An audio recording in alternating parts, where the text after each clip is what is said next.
সুপ্রিয় অষ্টম শ্রেণীর শিক্ষার্থীরা, আশা করছি তোমরা সবাই ভালো আছো। ইতিমধ্যে তোমাদের হিন্দু ধর্ম বইয়ের আমি কাজ 1 এবং কাজ 2 এর উত্তর দিয়ে দিয়েছি আমার এই চ্যানেলে। আমি এখন কাজ 3 এর উত্তর নিয়ে উপস্থিত হয়েছি।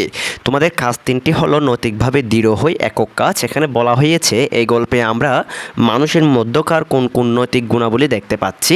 হিন্দু ধর্মের মৌলিক বিষয় থেকে এরকম কয়েকটি নৈতিক মূল্যবোধ সম্পূর্ণ ঘটনা তোমার ব্যক্তিগত অভিজ্ঞতার আলোকে গল্পের মতন করে লেখো। আমি এখানে উত্তর দিয়ে দিচ্ছি খুব ছোট করে। আশা করি এই উত্তরটি তোমাদের অত্যন্ত ভালো লাগবে।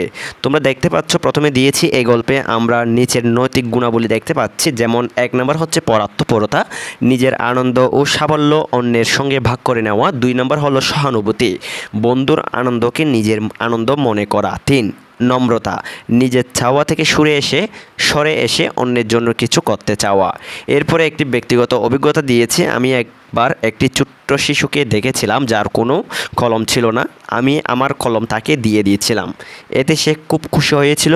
আমি মনে করি গীতার শিক্ষা অনুসারে আমাদের সবারই উচিত নিজেদের সম্পদ অন্যের সঙ্গে ভাগাভাগি করা এবং সবাইকে খুশি রাখার চেষ্টা করা। সুপ্রিয় শিক্ষার্থীরা, আজকের ভিডিওতে আমি কাজ 3 নিয়ে আলোচনা করেছি। পরবর্তী ভিডিও তোমাদের লাগবে কিনা কাজ 4 এবং কাজ 5, কাজ 4 এবং কাজ 5 এই দুটো ভিডিও লাগবে কিনা অবশ্যই কমেন্ট করে জানাও। যদি কমেন্ট করো তাহলে আমি অবশ্যই কাজ 4 এবং কাজ 5 এর উত্তর দেওয়ার চেষ্টা করব। সবাই ভালো থেকো, সুস্থ থেকো। সবাইকে অসংখ্য অসংখ্য ধন্যবাদ।